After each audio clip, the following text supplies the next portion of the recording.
Welcome back, everybody. Another episode of Bottom of the Bill. It's been a long time. Happy New Year, Merry Christmas, Happy Kwanzaa, Hanukkah, all that good stuff. Yeah. Stoked to be back. Definitely. Melody Trucks in the building today. Howdy. How was your New Year and Christmas and all that? It was quiet. Yeah. Yes. I feel like hopefully most people this year was pretty quiet anyways. Mine wasn't. I've had 2 shows back to back. For New Christmas? For New Year's. Oh. Well, And then on Christmas Eve I yeah, had a you show played too. Christmas Eve. He did a little karaoke on Christmas Eve, karaoke and it's trademark. which is a little Karaoke. risky, sharing microphone stuff. Bill's and then not helping the problem, and kids. then I got sick the next day. There you go. I was so scared that I had COVID. I went and got tested and everything, and they were just like, "Nope, you just have a cold." And I was like, "Okay, good."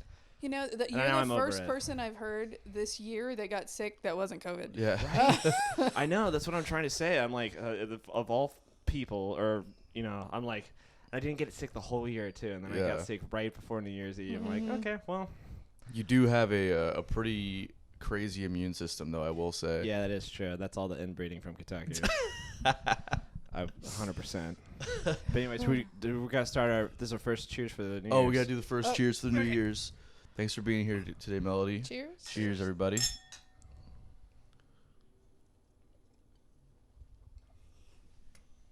Oh, it feels good to be back doing a podcast again, I gotta say.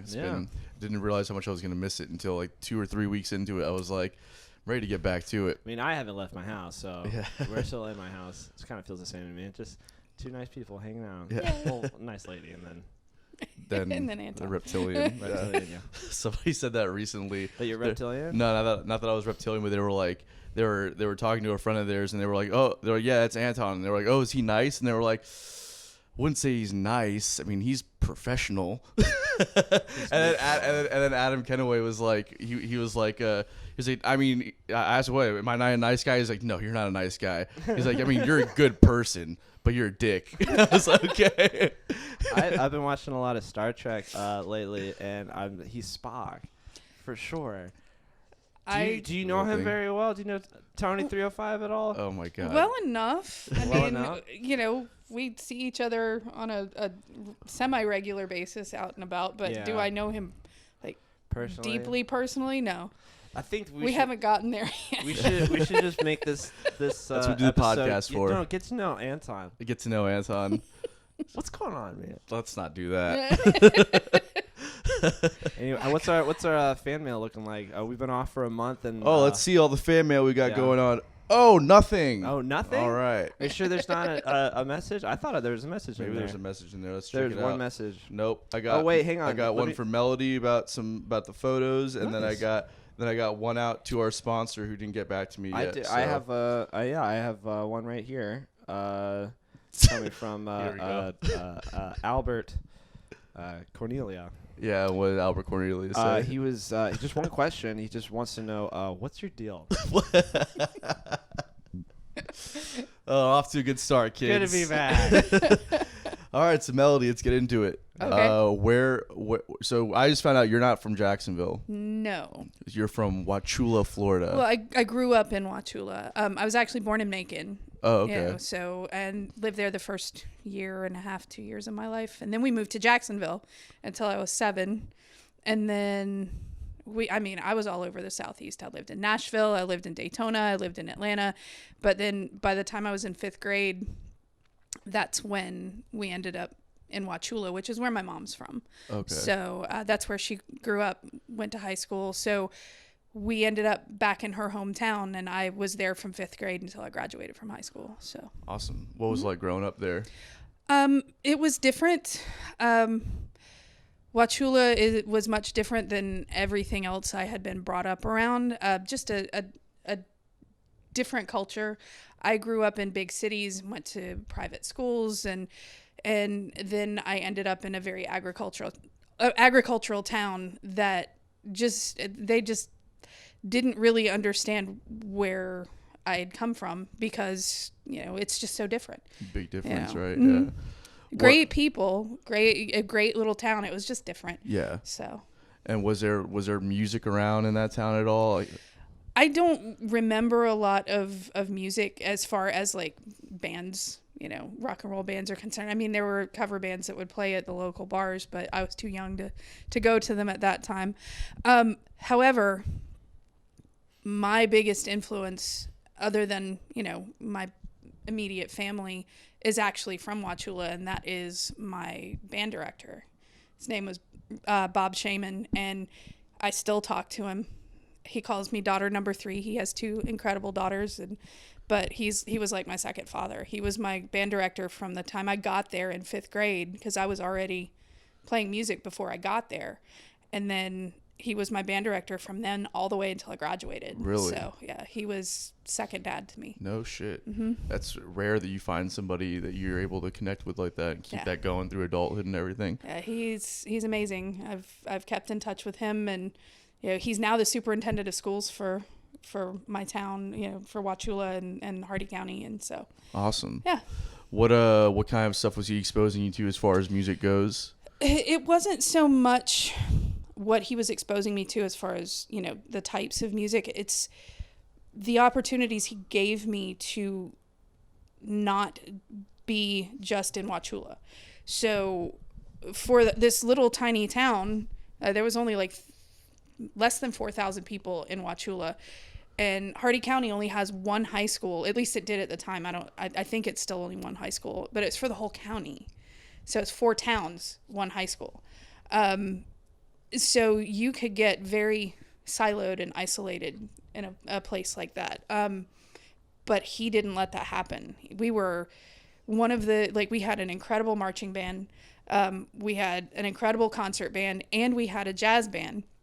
And marching band was constantly going to football games and marching competitions and parades all over the state, all over the Southeast. Every weekend we were doing something. And then when marching season was over, we'd do that with concert band, go to contests all the time. And then jazz band was a very small group of us, and we'd literally get on a bus and go on tour for like a week and a half every year. Wow. So those types of things and making sure that we were exposed to things other than just our small town, and he's an incredible person. What did you play in marching or in band? Flute. You played flute? I did. I was gonna guess flute. I don't know why. I just had an idea. I thought you would. I don't know why. And in jazz band too, you played flute? Mm-hmm. That's awesome. There was one flautist, and I was in it. So there was always a spot for one flautist. So, and when I think I got into it in my sophomore year.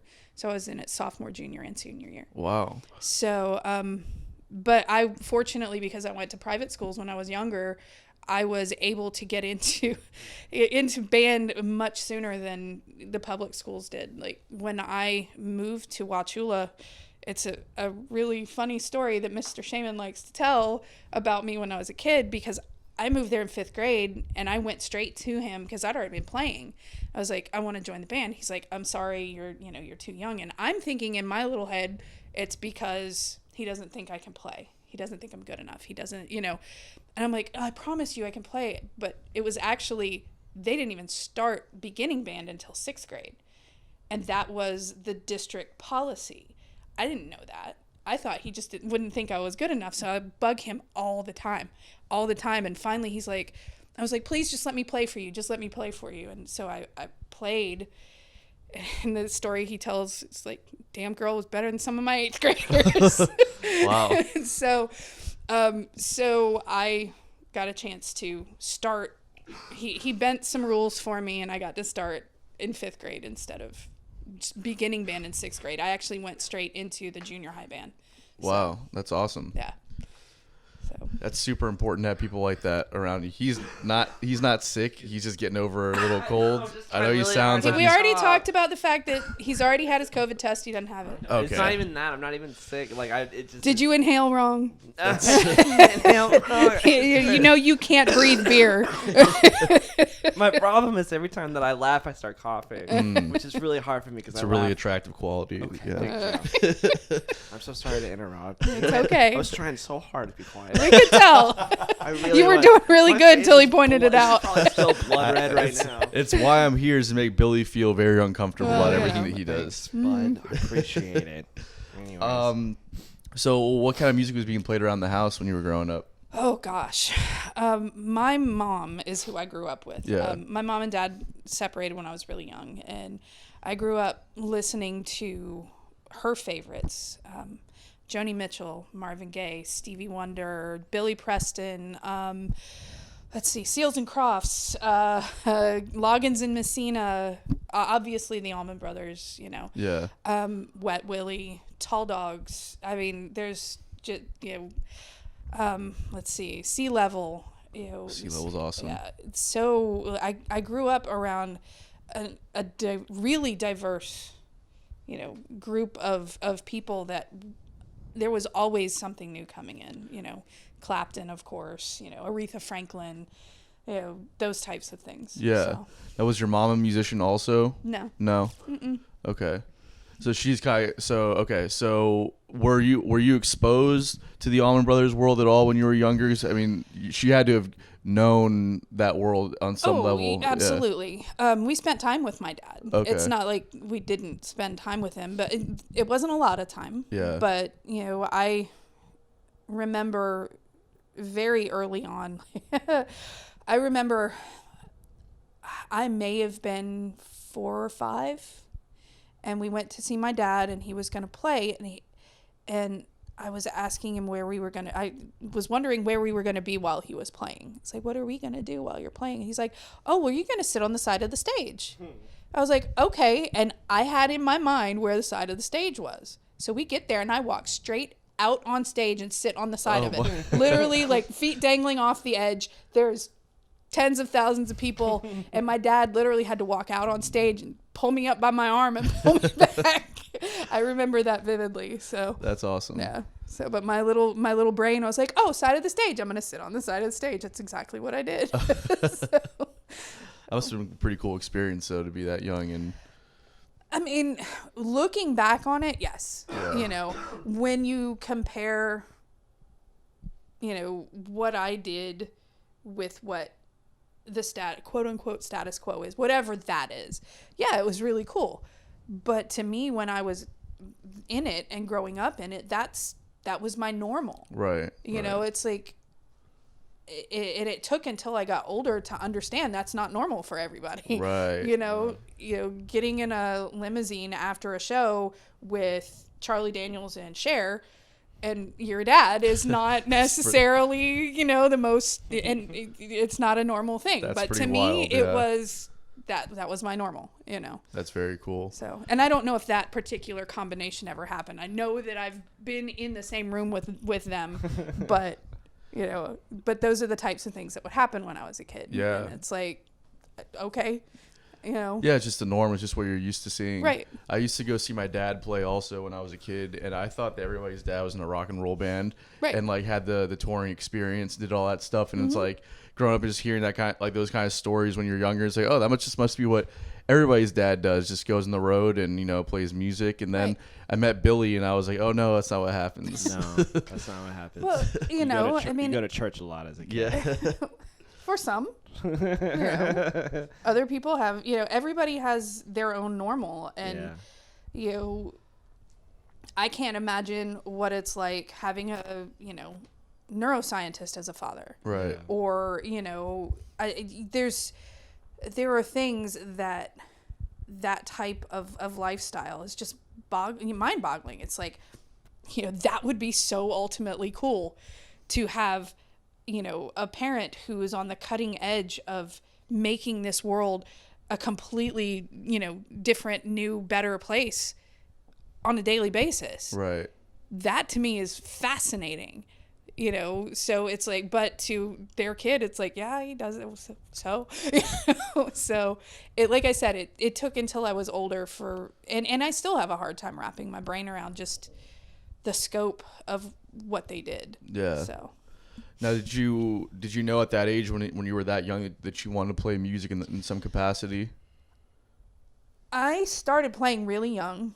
I knew I wanted to play. The reason why I started playing flute, and it's a funny story. My mom didn't know this, but I remember cataloging in my brain, like while watching TV, and these parents who are allowing their children to learn how to play music on TV, like sitcoms and stuff like that. And they're awful. You know, the kids are awful and the music's really loud and the parents are really stressed out and they don't want their kid to play anymore. And I'm like, well, what's the quietest instrument? That's probably true. You know, and I'm not sure if flute is the quietest instrument, but that was in my head. It's like, okay, well, if I play something that's not going to be that abrasive, maybe they'll let me play. Yeah. You know? So that's why I ended up playing flute, and I played flute from, you know, very young until I graduated from high school. But then when I got in high school, another thing that Mr. Shaman did for us is he allowed us to expand and dig into other instruments. So I played in high school. I dug into clarinet, alto sax, oboe. I tried bassoon. That's the only one that kicked my butt. I couldn't do it. Nope. Oboe I got. Bassoon, I couldn't make a single noise out of it. Wow. And then I got into percussion ensembles. So every year when you're in band, they have this thing called solo and ensemble. And you put pieces together and you go and play them for judges and you get scored. My senior year, like usually people would do like one or two things. But my senior year, I did an oboe solo, a flute solo, a flute trio, a saxophone solo, and 3 percussion ensembles. Damn. Wow. Yeah. And so like I was just digging in to as much as I could. I can barely play piano. That's true. That's true. So, and a lot of that I haven't picked up in a very long time. I was going to say, you still play any of those instruments? I still have my flute. Yeah. I haven't played it in a while. And every once in a while I think about the fact that, you know what, I really want to play again. But, you know, it hasn't happened yet. Yeah. But it probably will at some point. But that's when I really started digging into percussion, was in high school. And then I left and went to Tallahassee for college. So I went to college there at Tallahassee Community College. However, I say I studied at Florida State, which is true. But I basically audited a bunch of their ethnomusicology classes. Oh, nice. I did African drum and dance. I did Batucada Samba. But what I really dug into was Balinese gamelan. And I studied Balinese music for 4 years with Dr. Michael Bakken at Florida State and got to go to Bali one year for the summer and study with a professor at the university there for an entire summer. Wow. Yeah. That's amazing. Yeah, that's incredible. Yeah, it was really cool. Yeah, I had no idea. So what does that music consist of? A gamelan is basically a percussive orchestra. And the way that it is structured is fascinating. So there are metallophones, and each metallophone has a mate. So 2 people are playing the same piece or like the same part of the music. But they are, you know, when you're tuning your guitar and you've almost got it to where it's tuned, but it has that Kind of phasing weird right, effect, yeah. that little bit of dissonance where it's really fast vibrating dissonance right before you get to where you're tuned. Yeah. They do that on purpose. So each set of metallophones has that shimmer to it. Wow. And each person that is in it is a small part of the music. So like imagine each person being one finger on someone's hand while they're playing keyboard.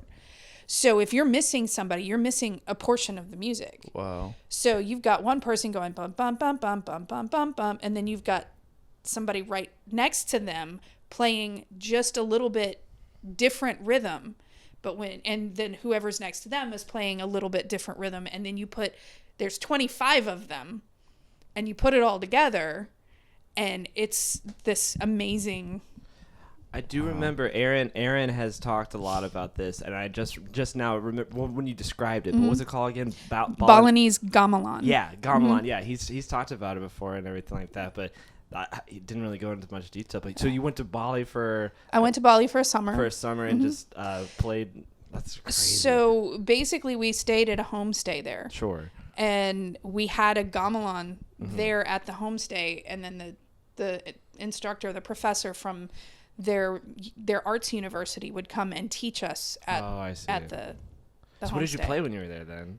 Well, I was one of the metallophone players. What's a metallophone? It's like a xylophone.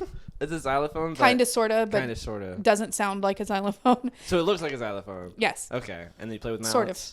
No. Play with a wooden hammer. What? Yes. Okay. A little wooden hammer in your right hand. Yeah. And then when you strike the next note, Yeah. you silence the previous note with your left hand. So your call and response. So it's like with your left hand, it's another instrument or rod that you hit, or you just do it with No, you grab it with your hand. Grab it. Yeah. So what's the I guess the piece of, is it wood or is it metal? It sounds like it should be metal. If it's The keys are metal. Or metal. Okay. And then I've got some homework for you. Sure, go ahead. You ever go to Midnight Sun? It's right down the street, but I haven't been in a long time. It's pretty girly. Well, It's a cool place. it's a cool little place. They have two of the gamelan metallophones in there right now. Really? Yes. Okay. All right. Well, I'll go check it one. out. Are they expensive? A couple $100. Oh, okay. It's not too bad. expensive, but expensive enough to where, I have 2 kids and Christmas just happened, so I didn't Yeah, get one. I'll go check it out. It's right down the street. Yeah. So they just close so early. Anyways, this is besides the point. But the telephone, that's so with the whole ensemble though, is it just 25 metallophones? no. So you have 16 metallophones. Okay. And then there's, at least the ensemble that I was in, there's different groupings of it. And then they have this thing called, I believe it's called a legong, where it is brass bowls that are turned upside down. Mm-hmm. And it has like a bump on the top. Oh. And then you hit those hanging, what are they called? I've seen this before though. And we had 3 people that played that. Then there were 4 different size gongs that were the same shape as the bowls, just very large versions of them. But a whole percussion orchestra, just in general, that just sounds incredible to listen to. Just on paper, it sounds great. It's really amazing. All right, well, I'll definitely. Barley, Gorgonzola. What'd you say? Gamelan. I'm just messing around. It was just a joke. Come on. Gamelan. That sounds really cool, though. It was amazing. The way that I got into this is I had seen in the paper that there was going to be a Balinese ensemble that was playing at Florida State. And I was like, I'm going to go see that. Of course. So we get there, and the place is standing room only, and so many people showed up to see it that they had to let us come and sit on the stage. Wow. So you were sitting on the so stage I with was the sitting ensemble? on the stage with the ensemble the first time I ever, and it was like electricity. Yeah. And I'm thinking it's a group from Barley that has come. No, it's a group from right here in Tallahassee, and they're at the school. I'm like, I'm gonna go play that. That's awesome. I got in touch with the professor, and I presented my case, and he was kind enough to let me play. Wow. So. Well, that's without having to actually attend Florida State or anything like that. I just audited the classes. Yeah. Wow. That's really cool. Hey everyone, just want to take a second to talk to you about one of our favorite music venues, Blue Jay Listening Room. Blue Jay is a space for true music lovers where every ticket is a backstage pass. Silence your cell phones, enjoy a nice glass of wine or craft beer, and be part of an intimate experience unlike anywhere else in Jacksonville. Hear national and local artists sing their original songs and share the stories behind them in a space carefully curated for the premier show-going experience. I personally have seen some of my favorite shows here, as well as having played with some of my heroes. Not only is Blue Jay a wonderfully unique experience, it has become a staple in the Florida music scene. Mention Bottom of the Bill on your next visit and receive 10% off your tab. Blue Jay is located at 2457 3rd Street South, Jacksonville Beach, and be sure to check out www.bluejayjacks.com for news, ticketing, and events. So I say I went to Florida State, but I didn't really. Yeah, I know. But I did, but I didn't. I know so many people that went to TCC that say the same things. Yeah, I went to Florida State. It's like, but you didn't. But it's cool. I actually took 4 years of classes at Florida State. I just didn't get a degree from it. I got you. Whatever. Now, did you play in any bands like outside of doing the ensemble stuff? No. Did you play in any bands when you were younger? I was in one band when I lived in Tallahassee for a very short period of time, but Okay. yeah, it wasn't. They asked me to come and play congas with them, to play drums with them, and they were a great band. It just wasn't a good fit. Yeah. And it also just wasn't what I was doing at the time. Yeah. So I was actually at that time, I was in a dance company. We were doing a rock ballet of Woodstock, and I ended up being a dancer, a choreographer. I put the band together. I did the live music. I helped with every aspect of the show. Okay. And that was a couple of years of my life there. That was a whole lot of fun. Wow. Mm-hmm.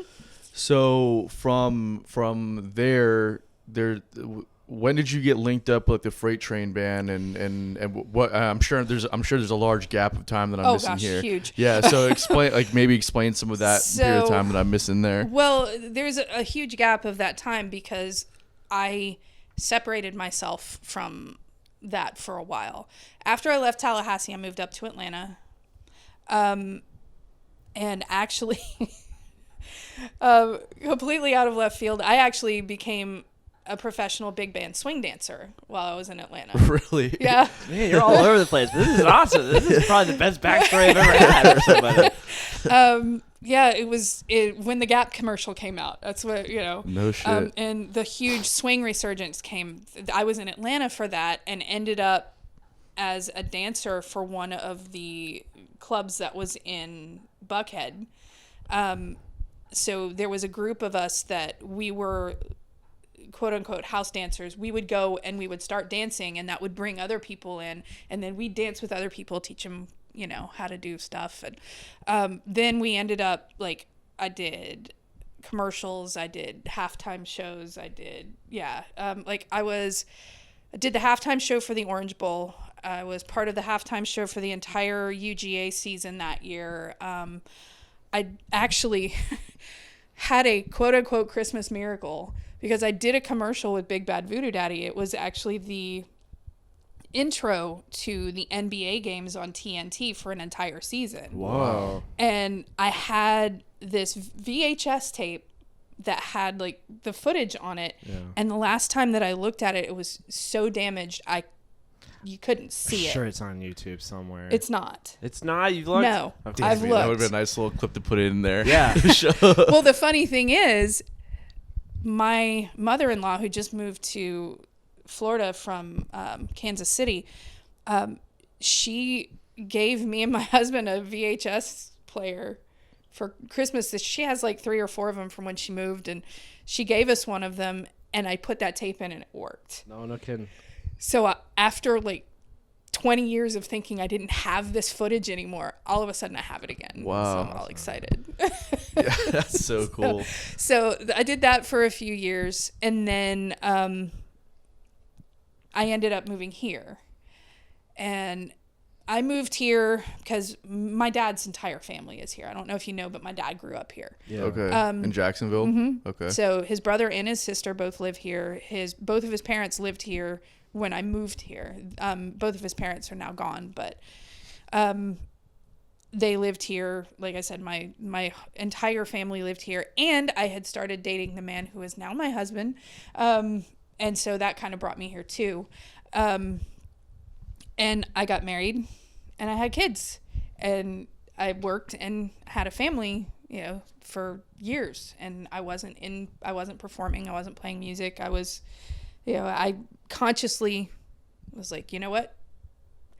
I'm going to focus on my family. And so that's what I did. Good. And then, now my daughter just turned 17 in October, and my son will be turning 19 in 2 weeks. Oh wow.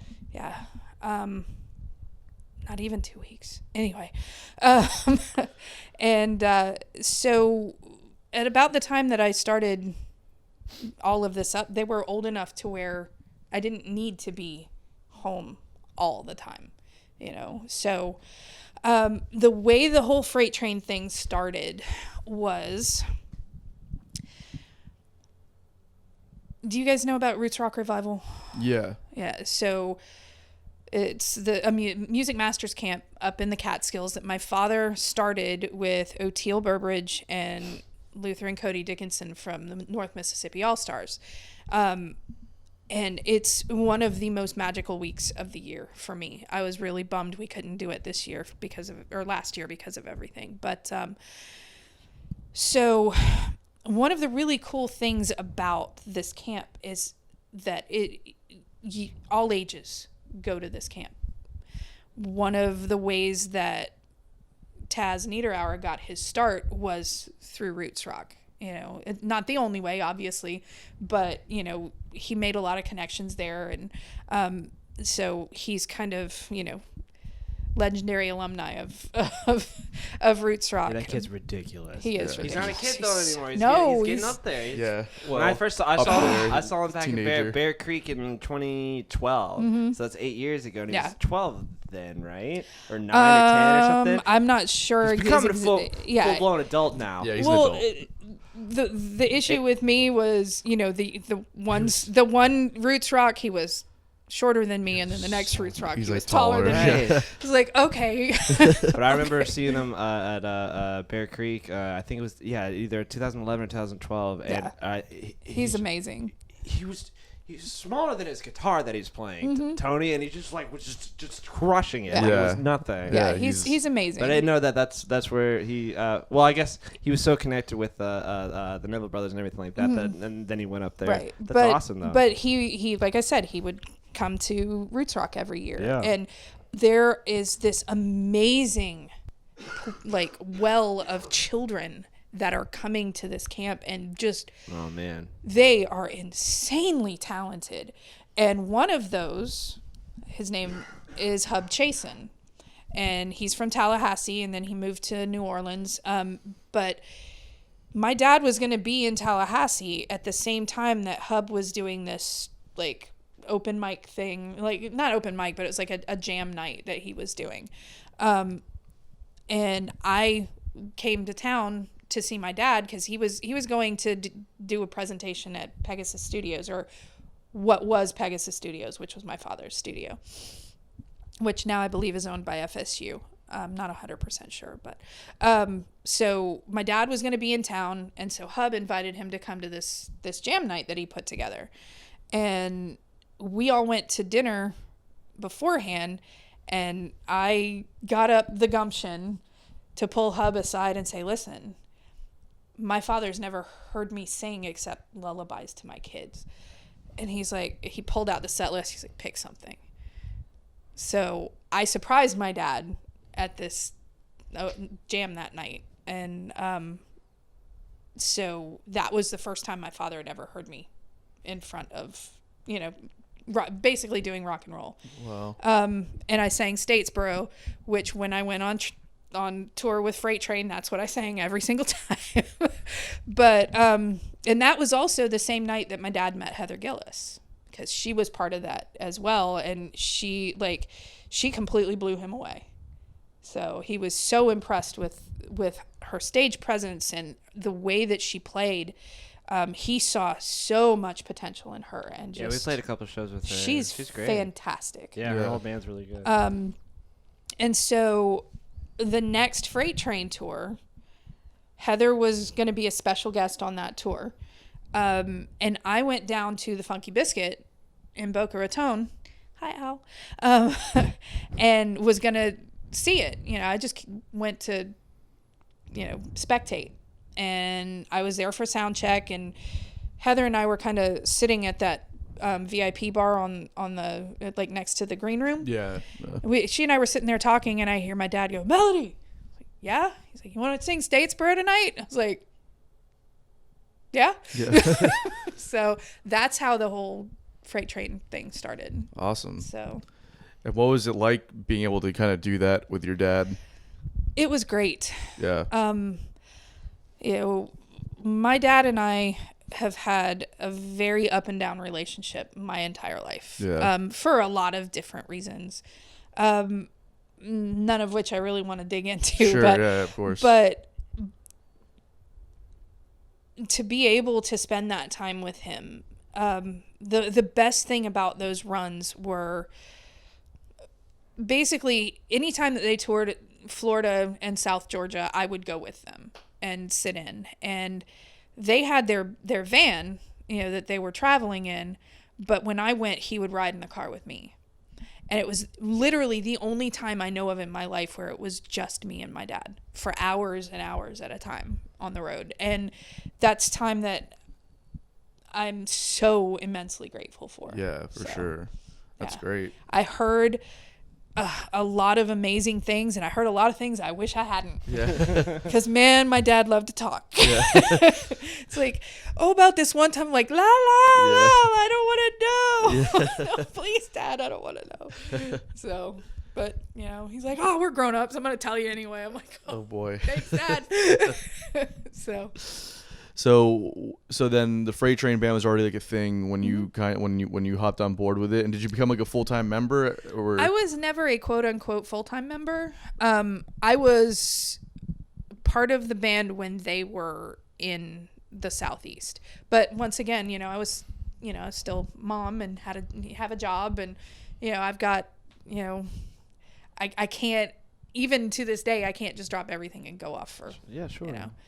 Yeah, I do have a 9 to 5, well, 7:30 to 4 job that, I'm a quote unquote IT nerd. I do, SharePoint design and reporting and foundational controls. I mean, so it's like I do get paid time off, and that's when we go on tour. Yeah. Yeah. So, I mean, it's hard to manage to manage all of that for sure. I mean, now, was the freight train kind of like the inspiration to start Melody Trucks Band, or how did that come to fruition? That came to fruition because my father died. Okay. Yeah. It was in my mind at the time the way that I could heal from what happened. Looking back on it now that COVID has made me stop, it's the way I was running from dealing with it, in the best way possible. I'm not, putting anything like saying it was a bad idea. Obviously what came from it is beautiful and magical, and I could not be more grateful. And that's where the walking in gratitude came from. But on a personal level, where I was thinking I was doing it to heal, now that I have had to stop, I've realized that I was just running from it. So it's this whole COVID lockdown has really made me have to go through it and dig through it. The first few months for me was really hard. Yeah, I can imagine. So yeah, so it was because he died, and I was like, I had waited until I was in my 40s before I even let people know that I could do what I was doing, what I wanted to do. And now that my father is gone, and I'm thinking to myself, I don't know if tomorrow's going to be here. If I'm going to do this, I better do it. So I did. That's really inspirational. Seriously. I just think it's so awesome to like, not trying to say by any means you weren't doing anything musical your entire life, because you were, but and then being like, fuck it, I'm doing this. Pretty much. That's amazing. Yeah, for sure. And you found like the best people to do it with too. No kidding. And your band kicks ass. Yes, they actually really do. And I'm talking about them, I get all verklempt, because the way it all came together was so organic. I've been accused of like cherry picking musicians in town, and I didn't do that. I really didn't. I actually feel like my father kind of had a hand in it, because I met all of them indirectly through my dad. And I got the idea that I was going to put a band together, and literally 2 weeks later, I had all of them. And I think we've had every single one of them on the show except for you. At this point. I don't think Isaac's been here yet. Isaac's not been here. Has not. Yeah. I'm so Willis sorry. hasn't been here either. Well, So- I'm so sorry. Yeah. But we've But had anyway, 70% a lot your of band. them, yes. Yeah. But so I met Willis because Bonnie Blue opened for Freight Train, and twice. Yeah. And so I met him that way, and we developed a really incredible friendship. He's actually one of the people that really helped me through those first really dark months after my father passed away. And then, I went to go and sit in with Heather at 1904 at one point, and she was playing in 1904, and Bonnie Blue was opening for her, and they were both opening for Corbett Clampett. So I actually met Isaac on stage. Never heard him play before, never seen him before, and I'm singing, and all of a sudden, holy Jesus, this guy is playing harmonica. I almost forgot to sing. I was like, oh my God. So, and I met him and Brady that night, and then another time I went to go and sit in with Bonnie Blue, and they were doing the 1904 block party. Mm-hmm. Yeah. And they were playing outside, and there was something with the equipment, or the stage was delayed or something like that. And it ended up, they didn't play until like an hour after they were supposed to. And I sat in with them, and then Willis was like, hey, I'm going to go sit in with some friends of mine inside. Do you want to go with me? I was like, sure. And this band let me walk on stage and sing with them sight unseen. And they were fantastic. I was like, holy crap, these guys are amazing. It was Gingerbeard Man. Nice. And so I met them that night, and, West was like, hey, you ever need a rhythm section, just let me know. And literally within 2 weeks, it all came together. We love Wes and Sean so much. Yeah. God, they're the funniest people on the planet. And Shane too. Oh, Shane. So sorry too. Yeah. Wes Shane, too. of Yeah. course. But, yeah. All of them. They're like, and apparently, obviously, they all knew each other before I ever came along. But I'm meeting them in, different ways. And then, they had all talked about the fact that they wanted to put a project together, or do something with each other at some point. And I came along and went, Here we go. Yeah. there you go. And it was, like I said, I made the decision that I was going to put a band together. And then 2 weeks later, I had those guys. So what was that like, putting together a band full of like different band leaders? Because that's got to be a bit of a hurdle at sometimes. Yes and no. I mean, they all work really great together. Yeah. I mean, yes, there are times when we're doing songwriting and stuff like that where we will have differing opinions or differing ideas of what we're going to do next, and it can get a little tense. But I don't know if you've heard O'Teal's expression of radically embracing creative tension, because the most amazing things come out of that tension. And so while, yes, that tension can be there sometimes, first of all, it's never gotten to the point where any of us were like, yeah, screw you, I'm out of here. It's like we're family, and families, they ebb and flow. Yeah. Sometimes it's great and everything's flowing, and other times we're butting heads, but who doesn't, Yeah, for and sure. what comes out of it is pretty amazing. So what is radical? What is it? Radically embracing creative tension. So what does that mean? It means being okay with butting heads. Yeah. Not only being okay with it, but like leaning into it. Yeah. And seeing what comes out of it. That's interesting, because there's been times where, like, especially when we're writing stuff collectively as a fight band, every second of the day. How do you not know what she's talking no, about? you and I fight all the time. But I'm saying Yeah. when we're writing collectively as a band, Yeah. it's like there's these moments where we all might have a slightly different interpretation Mm-hmm. Yeah. of what to do in this moment, and somebody, it's usually it's usually like I one get- of us I two. get really I know what you're talking about. I'll get like real angry when I'm like writing music with a group of people, and it's not like from the outsider's perspective, you just look angry, but really, like you said, it's just like the tension or whatever. Is Yeah. so high.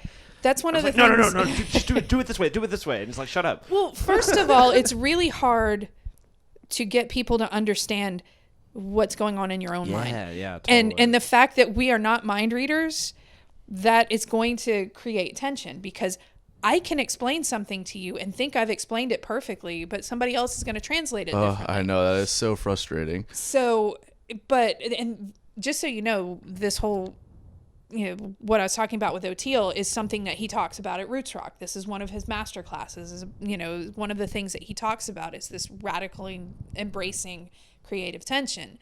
And it's like, because some of the most inspired stuff comes out of when you don't just do the status quo. Oh, well, this sounds good.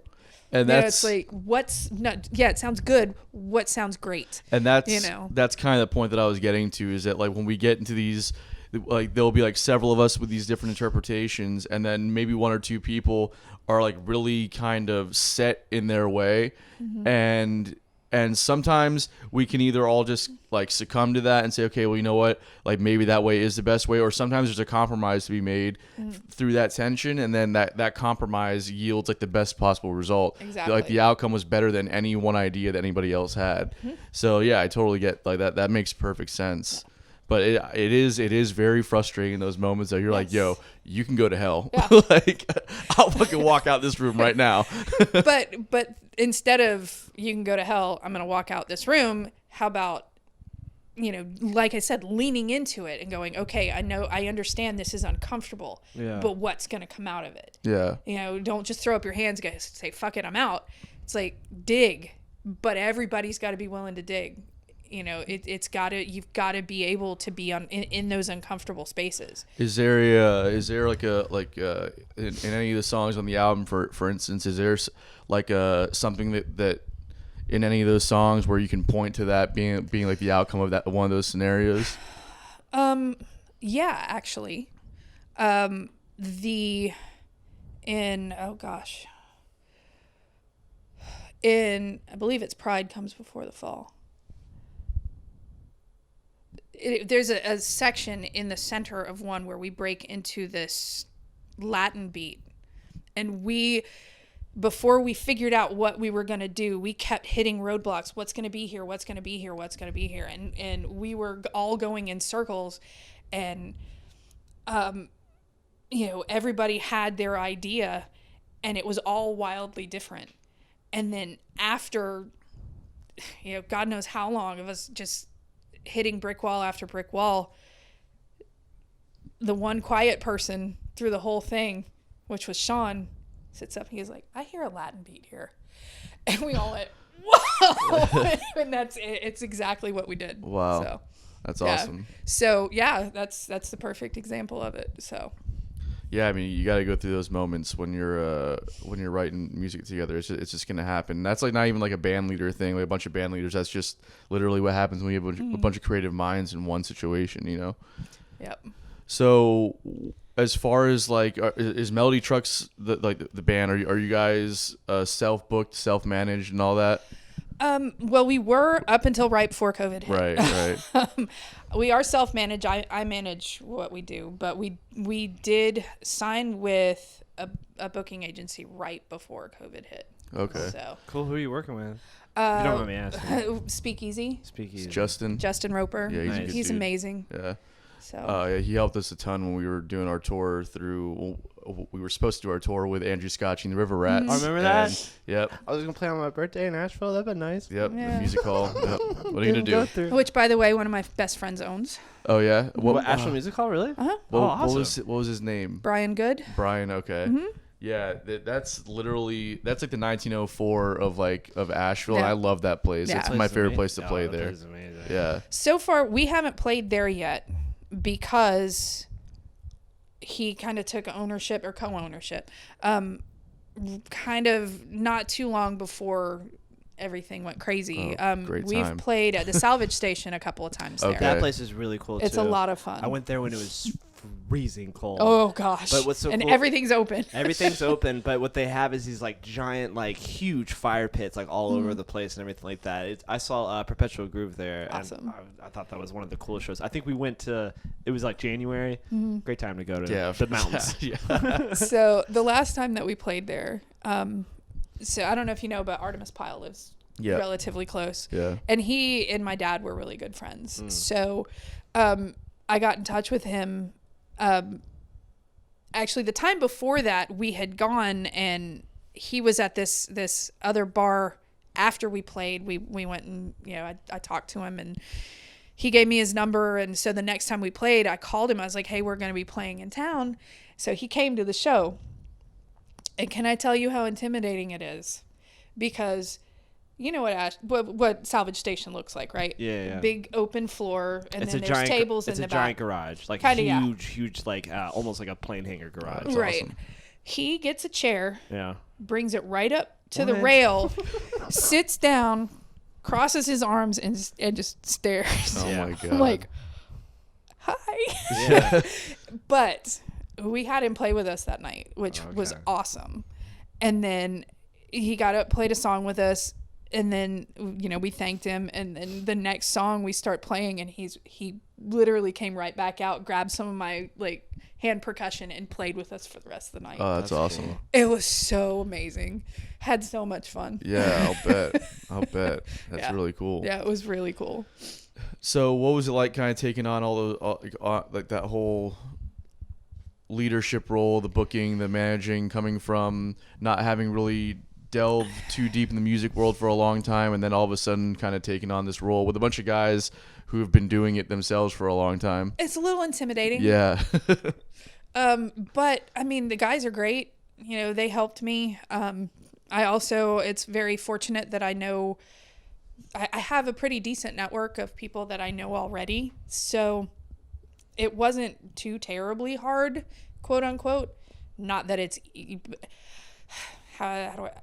it's probably was easier for me than it would be for a lot of other people. Yeah. So, and I don't take that for granted. Yeah. At all. No, I mean, it's any leg up in this industry you can get, because it's still promised to nobody, so Exactly. it doesn't really matter what that is. But yeah, but it's even still though, I mean, it's just being able to kind of like figure out like, okay, well, it's going to cost us this much to get here, and we need to make this much money in order to do this. Like, was there a lot of that going through your head, or was it more just about like trying to get the name out there? It was more about trying to get the name out there. Because I have a good job, I've been able to take on some of the financial stuff on my own. Plus, Carve Craft Vodka has helped us out a whole lot. Thank you. We love you guys. They've really been amazing to us and sponsored us and helped us through a couple of rough patches when we just, things aren't coming in right now.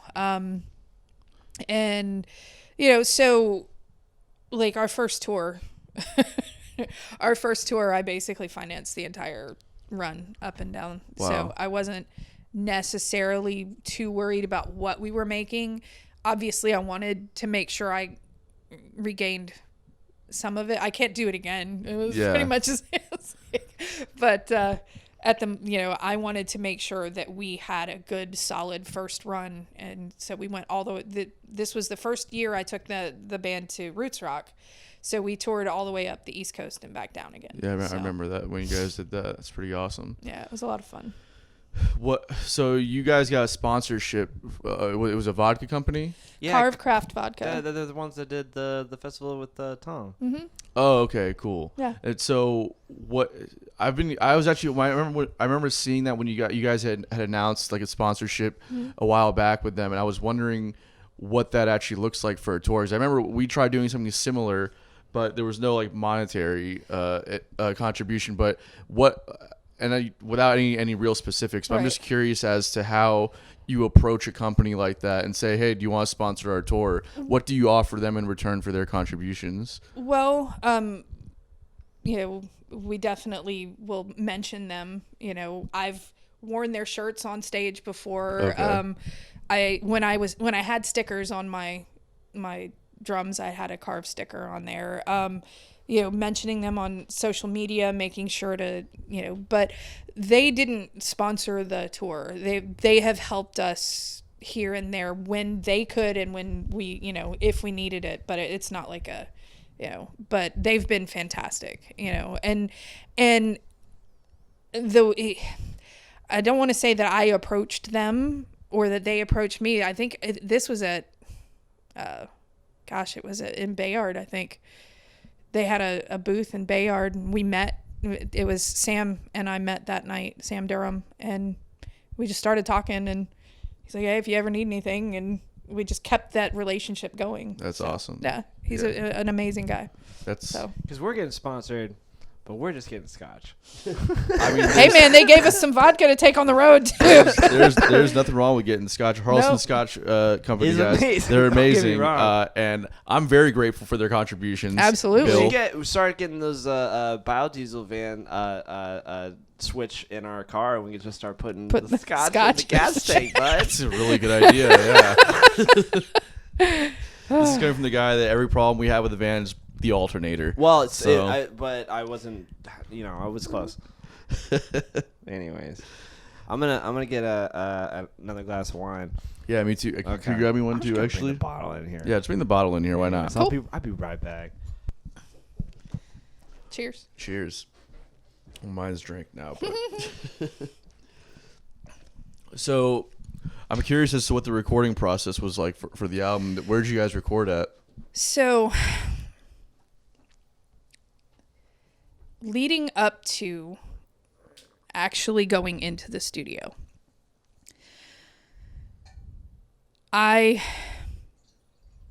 coming from where I came from, I'm very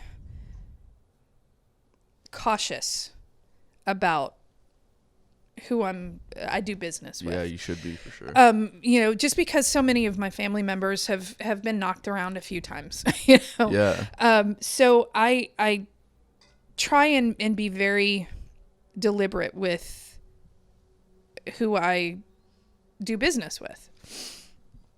And I was having a hell of a time trying to figure out who I was going to approach about recording this record. So I talked to the guys, and each one of them, they're like, oh, I've worked in this studio before, it was great. I've worked with them, it was great, and all of them sounded great, but I didn't have that confident feeling like that's the road I want to go down. I felt like I still needed to do more research. And right about this time do you remember that trend on Facebook where people were like their top 10 records, and Yeah. they do the critique of the record, blah, blah, blah. I made fun of that so hard. I put like every now one, now two, I did now the same three. thing. Yeah. No, you didn't. You stole my idea. I did William Hung and did all that stuff. No, it was now 1 through 10. Yeah, that's good. Well, my brother did a lot of them. Like he went 1 through 10 and then kept going. And Vaylor's insights on things Vaylor's one of the most intelligent people I've ever met in my life. And growing up with him was really tough. Great, but tough because, gosh, he's so smart. Anyway. Great musician too. Oh, yeah. gosh. Like one of the best walking the earth right now. But anyway, so he had done his 1 through 10, but there were so many others that he wanted to touch on. So he kind of kept going with it.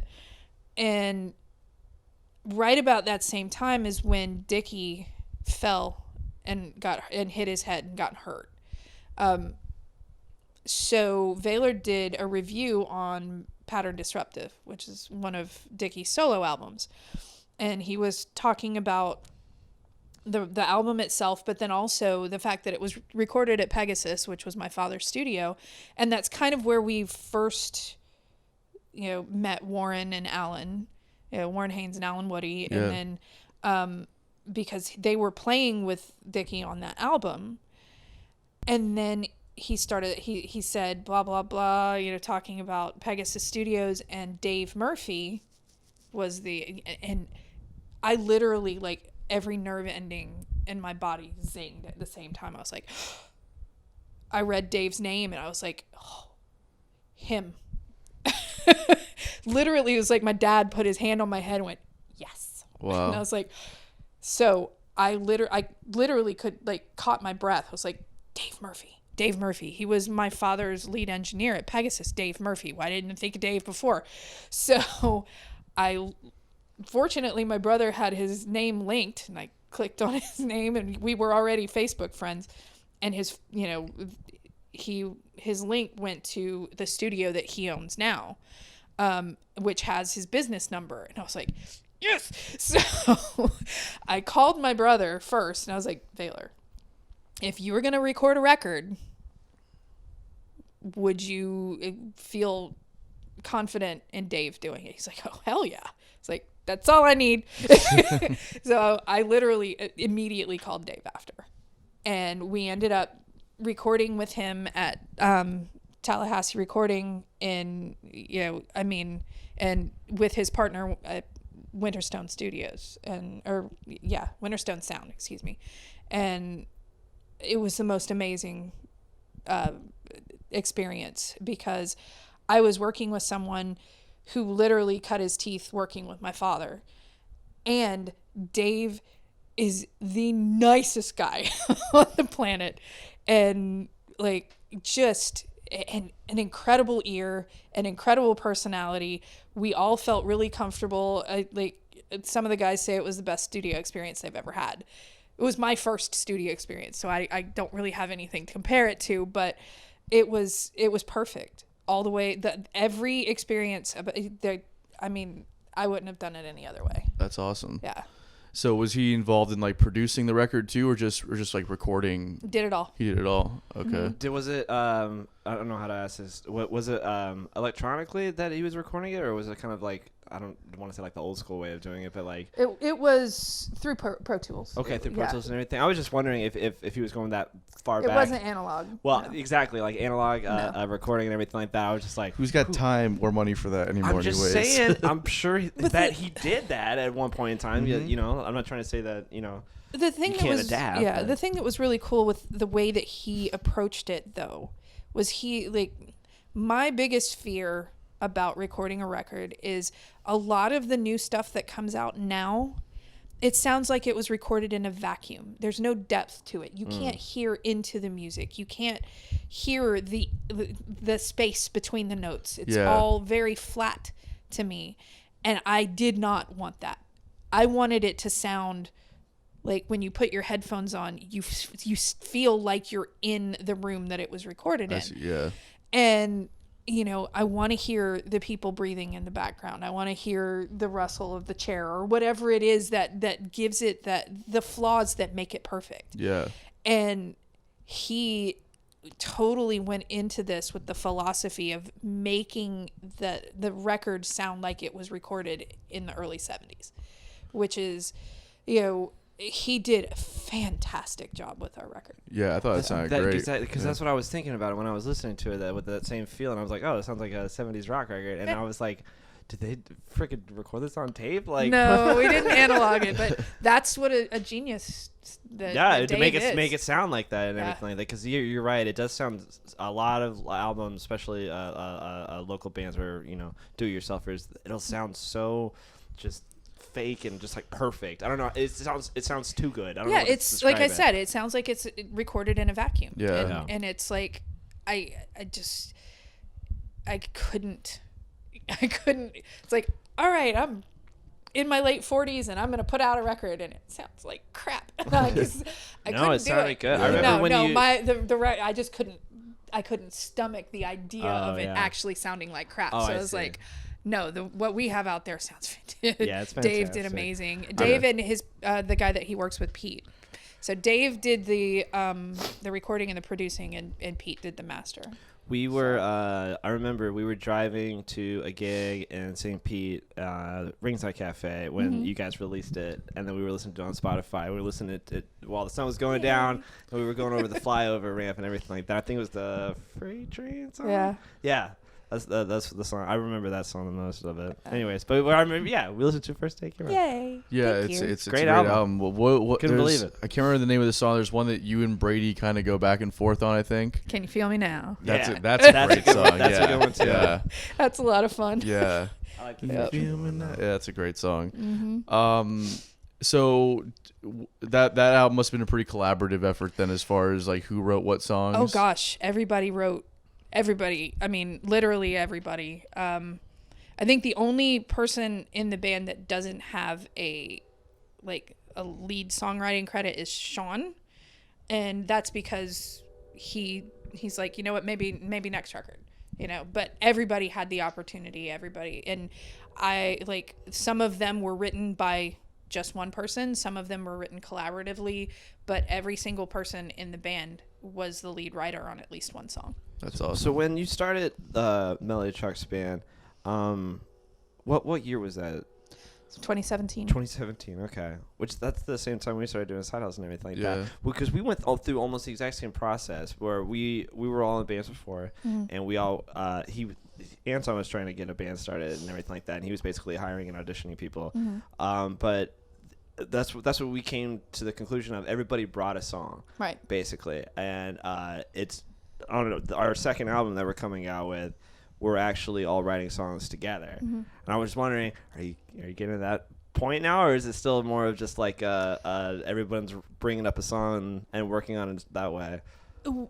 Basically, it's, you know,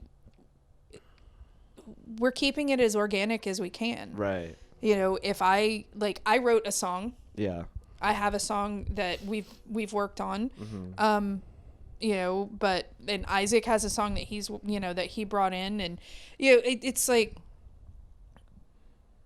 we haven't had a songwriting session where we sit down and start from scratch. Sure, yeah. But we all collaborate on everything. Exactly, yeah. It seems like that's kind of the case with like any band in general. It's like somebody comes with an idea, and then everybody gets together and write it. But I get so just elated when you all come together and you start writing something at the same time. We literally just started doing this. Nice. like this year when we had all this time off with COVID, we started writing songs together. Where basically it was like we had an idea for a song. Somebody would come with an idea for a song, but it's like a hook. Like the one that I wrote right now, or that we're writing together right now, I wrote, it might be a beat song. Yeah. And then we were all writing it together. Yeah, like, That's awesome. Building like new ideas and stuff. That's It's hard, but as soon as you start getting that that family feel with it, I don't know how else to describe it. You start.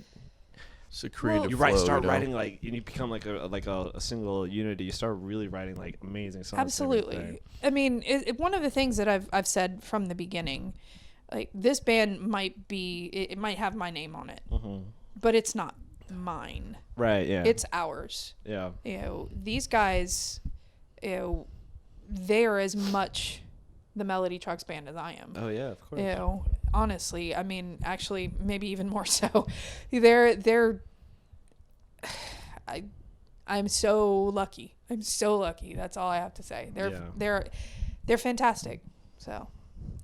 Do you guys have any plans to work on next record, or are you guys writing stuff right now, or We're all kind of doing, we're writing independently right now. The band itself, we've had a lot of family stuff. Like Wes just had a baby not too long ago. Congrats, Wes. Yeah, by I the forgot way, and about Sarah. that. Actually, yeah. Which, I want to squish that baby, but I have not. I have not, as of yet. I have not met the young Jude yet. I've been trying to, just because I have family members who work with the public, and so I would feel so bad. Yeah. So I'm waiting, but gosh, he's so cute. He is very cute. Yeah. And then Isaac's been up in North Carolina, and so we haven't, through all of this, fortunately, the family things came when the world stopped. So it hasn't been choose between the band and the family. Of course. And so, yes, we're doing some stuff like individually that when we finally do have a chance to sit down and dig into stuff, we're going to have a lot of a lot of fun. Yeah, for sure. I can't wait for it to start back. But you don't have any shows coming up or anything like that yet? No, No, not yet. It's okay. Not yet. Just because things are just too up in the air right now. I completely agree with you. Yeah, that's what I did want to. I wanted to brush up on a little bit, and not specifically to you guys or to us or anybody else, but just in general. I feel like there's kind of like this weird dynamic right now. Like Florida is kind of like at the forefront of keeping live music going, which is like an insane thing to think about. We were always kind of on the back burner of the music industry, but it's like now we're kind of the only state that's open and doing things.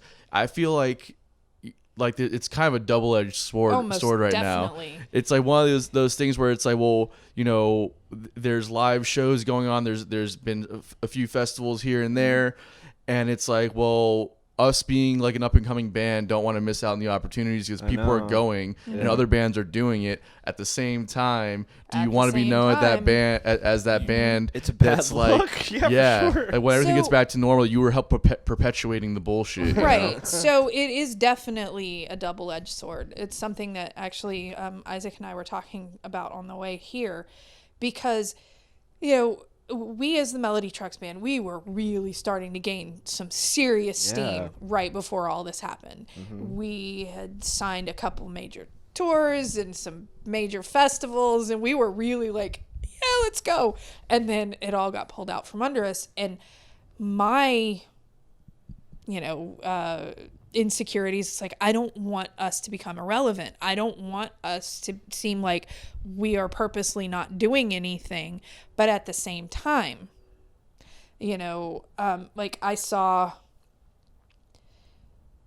a news article yesterday, like literally calling out St. Pete for all of their massive New Year's Eve parties. Yep. And like, so it's like a news article. Yeah. Oh wow. Yeah, and literally like a news article about the fact that there were people out everywhere, and there were, and it's like, well, you've got some people who are like, thank God I got something I can do and I get to see live music again, and oh my gosh, thank you for keeping it going. While you've got other people and they're going, what the hell is wrong with you? Yeah. So it's like, we're in a really, really strange position where it's like, once again, I'm fortunate because I have a day job, but for those people that this is how they earn their living. Right.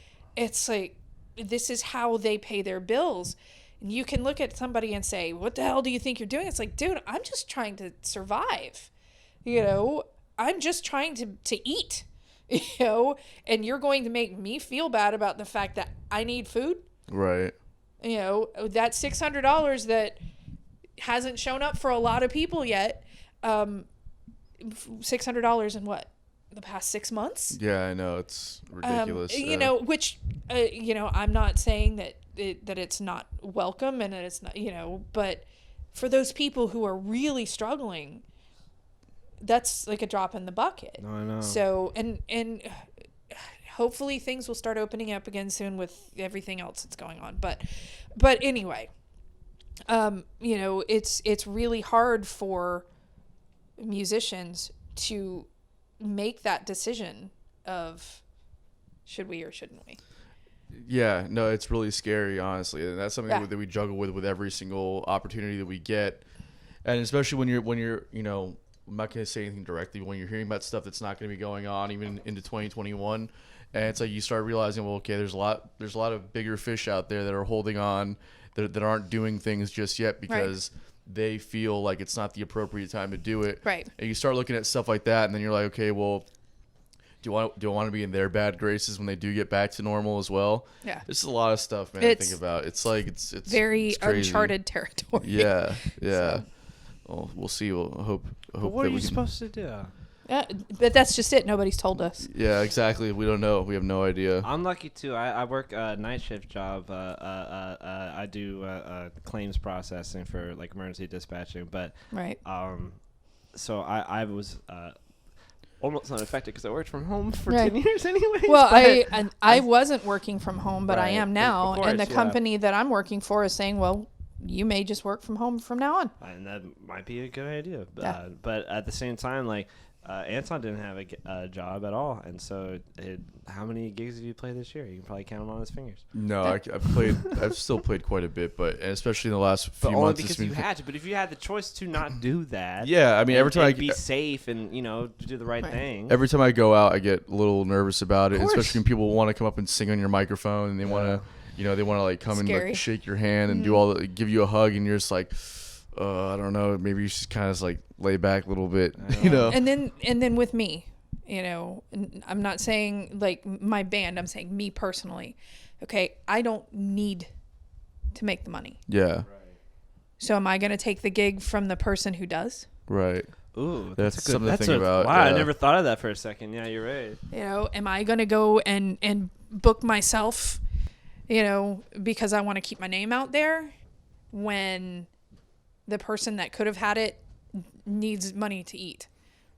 How can, like I said, some of my guys, this is their living. So I'm not talking about my band in general. I'm talking about my personal, like me personally. Yeah, totally. How can I be okay with the fact that I'm taking time, the very limited amount of gigs that are out there right now, and I'm going to take it from somebody who needs food. Yeah. Who needs to pay their electric bill, so that's another thing, another layer of this whole thing for people who are musicians who, yes, want to keep their name relevant, but at the same time, if you don't need that spot, how can you take it from someone else? Right.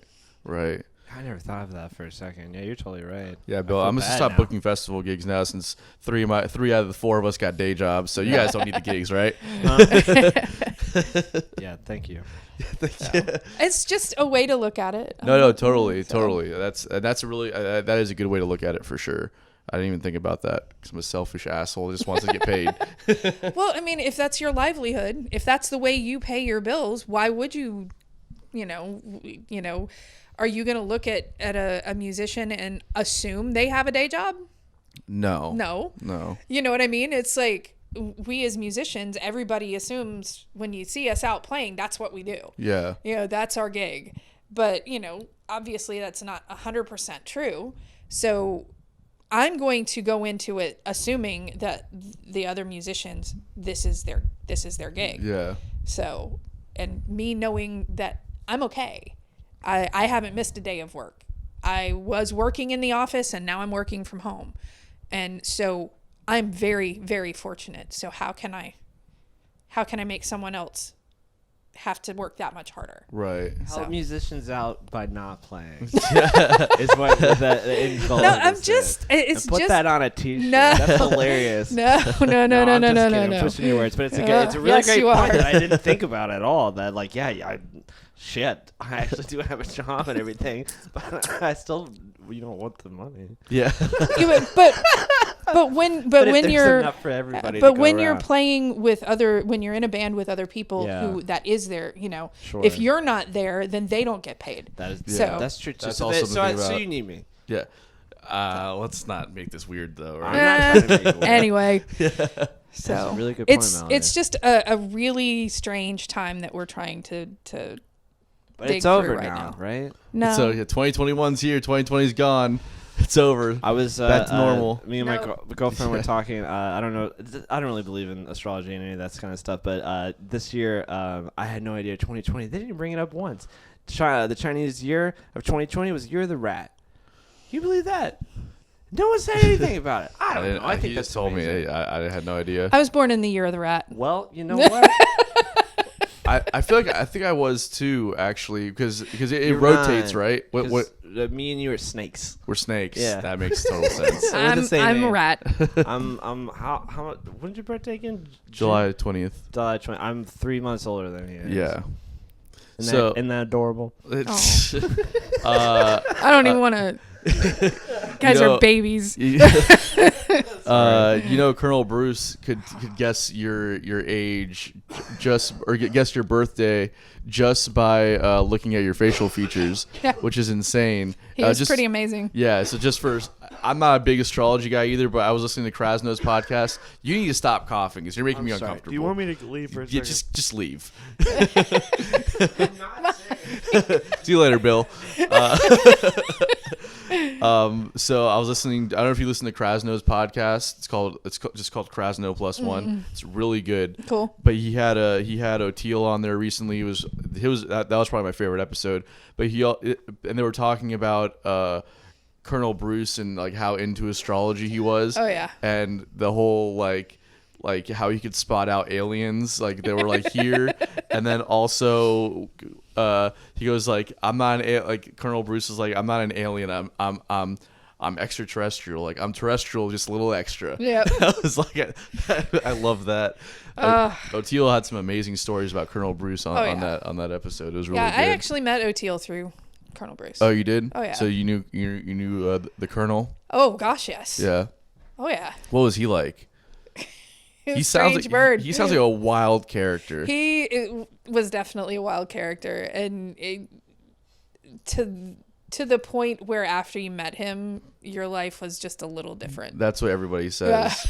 And there's like the whole like school of Colonel Bruce Hampton and all that stuff. It's like Zambi. yeah. He actually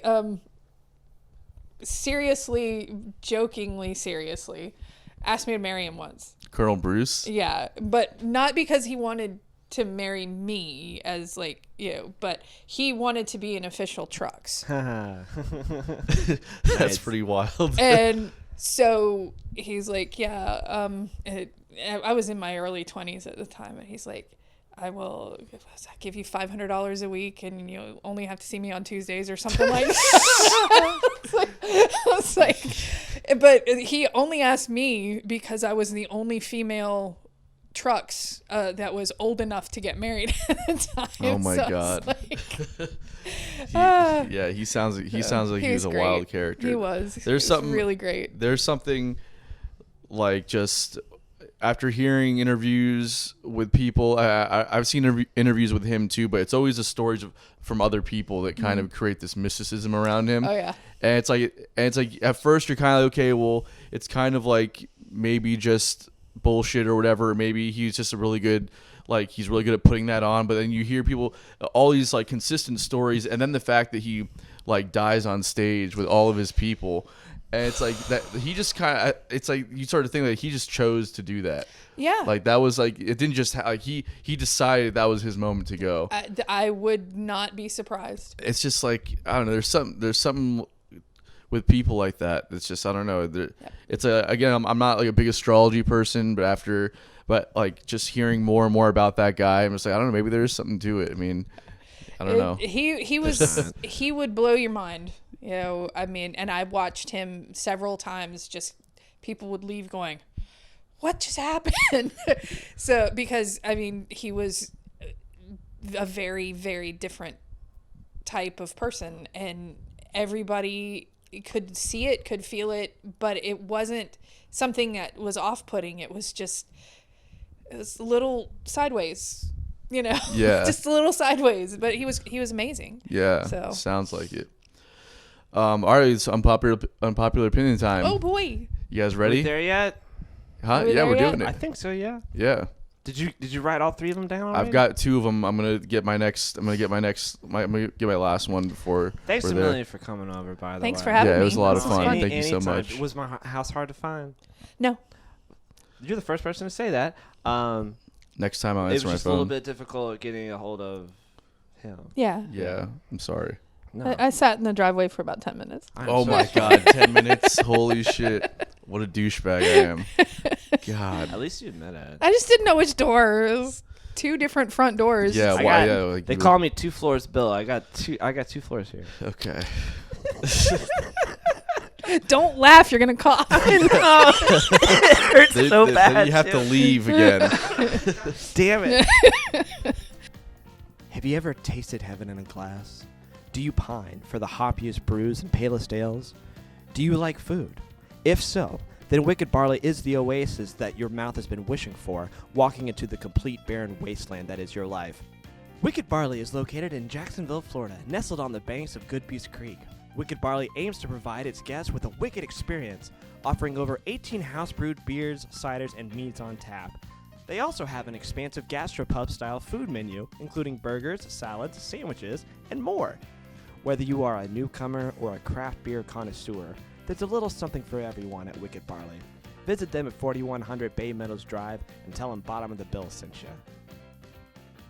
I'm not sick. I swear to Christ, I'm not sick. I feel great, actually. But we've wanted to have you on for forever, honestly, and I'm very happy that you came over. Well, thank you. This was a lot of fun. And she's our 30th guest. Oh, you're the 30th guest. Yes, that's episode right. 30. On the first episode back. So On it's gonna be 2021. Happy New Year. 2021. Happy New Year. Happy New Year. One more round. One more round of cheers. Bill, Yeah. should we do it? Okay. Let's do it. I mean, why not? All right, so I'm gonna do my first unpopular opinion. All right. First one of the year is going. I am to not a Tony fan of 305. I'm not a fan of 90s R&B. Just gonna say it now. Wait. Does that include Genuine? That definitely includes Genuine. I don't want to be your friend anymore. Brandy. what? You don't like? Oh man. What? I said it was unpopular. Jesus Christ. It's not that It's not that I. Name It's, somebody else you don't like so I it's- can react again. no. Wait, what about it's, Destiny's Child? Not a fan. Not a fan. There's some good catchy tunes. It's just and their stuff was a little bit more like upbeat and dancier than some of the other stuff. So it was a little bit. I don't know, man. It's just it's not that I don't think that they're all talented. It's just that Doesn't touch your soul. it sounds whiny and annoying to me. I was like, you got The way I said it was nicer. yeah, exactly. I don't like to do that though. That's why you're here to reinterpret it in ways. You don't like Genuine. I don't like 90s R&B. Just say you don't. Just generally look speaking. into the camera and say There's you not- don't like Genuine. Not to say I don't like Genuine. Say it again. Not to say that I don't like. I I don't wanna know make that his into a meme entire forever. discography. There's probably a couple tunes that I would dig, but like at the end of the day, as a general rule, I hear 90s R&B. I'm like, we can just change this right now. Wow. I totally Well- just. That's an unpopular opinion. That's what they are. How do you feel? Well, I feel like you agree with me. it's not that I agree with you.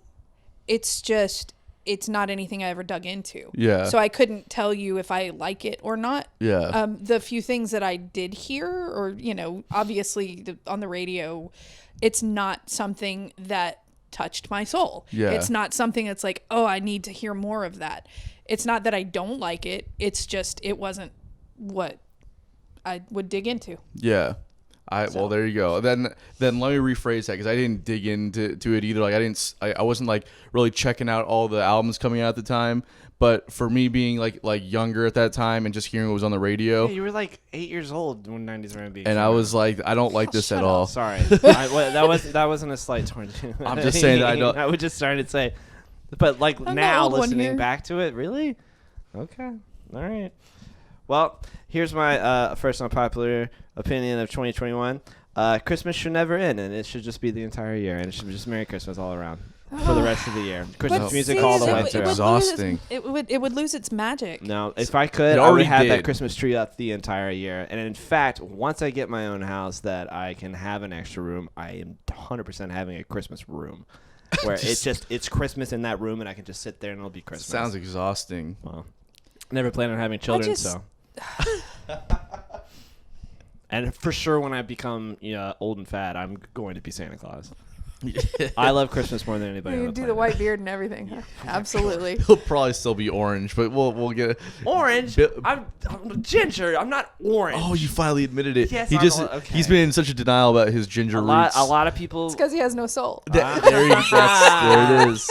There Very it funny. is. Carrie, Hey man, I've got like 3 gingers in my band. You can't. that is true. That is true. That's got to be hard to deal But, with. It's great. I love it. but Carrie won't admit that I'm ginger. She's in denials too. Yeah, she just want to That's be my dating a girlfriend, ginger. sorry. Yeah, yeah, exactly. Yeah. Nobody would wants to. All right. Oh my god. I love all my ginger friends out there. I'm just saying. Yeah, ginger. No, I'm not gonna say pride, but anyway. Ginger pride. Yeah, it's 2021, bud. Let's be mean. careful. Hashtag ginger pride. I take Oh, boy. that back. I didn't want it. I didn't mean to say that. Anyways. All right. So my second unpopular opinion is Kanye West might be a modern day prophet. Yeah. 100% disagree with you. Yeah. I can't. I'm no. not saying. No. I'm, No. I'm not saying that I like the guy. I'm not saying that I agree with the way he portrays himself. I'm just saying that if someone comes out and they're that sure of themselves, there's a reason why they say things the way they say them. And I don't know, man. Look, if it happened 2,000 years ago, it could happen again now. I think this belongs to Yeah. Sam. I'll say this twice. Kanye West is a megalomaniac with a support group. And he honestly just needs to go to therapy. Well, I'm just saying that's unpopular Probably opinion. get on lithium, I would say. Anyway, You would definitely get along with him. Kanye? Yeah. Yeah. Because we both like 90s R&B. And you're both total narcissists. I'm not a narcissist. The climate of the earth. This is my second one. The climate of the earth should be well below room temperature and should be 69 degrees at all time. Why? I love the winter. Obviously, love Christmas. I'm not from around here. From Kentucky, and where it never gets hot. And it's I'm about good to with get hot 69 again. degrees. 69 degrees. That works for me. If they could figure that out. Back to the Future was 2025. No, actually, it was 2015. We're 5 years past it. We still haven't 6 figured years past it. Oh, thank you. That's right, because it's 2021 now. Thank you so much. But we still haven't figured out climate control Oh, we figured it out. for the whole planet. You We think figured Mother it out. Nature is gonna no. No, we're no, gonna no, no. Figure it out. No. We're gonna. No, we're not. We're gonna raise and lower the ozone layer so that it can be just a perfect 69 degrees. No, around we're all not. year round. No, we're not. It's an Please, unpopular- God, do not let them do that. Unpopular opinion number 2 for me. All right. All right. Bring. Well, you got one. I got one, and then Melody's gonna bring us home. Yeah. So I don't know if this is an unpopular opinion or not, but Christina Aguilera's "Dirty" was a great record. What song is on that? "Dirty" and "Beautiful" and I am "Fighter." beautiful. Yeah. Actually, I'm gonna have to agree with you. That's That an was- amazing. that was- But I have haven't you- listened to have the you whole listened record, to the but I whole like record? that song. Chelsea and I a few weeks ago just got like hammered at the house and just started playing like old albums that we used to listen to. She's like, I used to listen to Christina Aguilera when I was a kid, and I was like, well, she's very talented. Let's listen to this album. She might be And the we listened to most annoying singer live though of all time. She goes. She is. I can't like when I see her when I watched The Voice a couple times and she was like one of the coaches. Voice. I can't like her personality bothers me, but she is such a talented She's person. a diva. Well, when I was a swing dancer, one of her songs was one of the songs that we would dance to. It's called Candyman. Candyman, was it off I that remember record? That song. Yeah. I don't know if it was off that record. It's a good record. I always call her record. Christina Aguilera Why? because it's funny Okay. and I like to have fun. And No one here laughed at that. But well, you're Spock and you don't know what humor is because that's not logical to you. Anyways, what's your last unpopular opinion? My last unpopular opinion, and this is one everybody should come home to: the key to life is learning how to make love stay. Why is that an unpopular opinion? That's not actually. That's just what I think.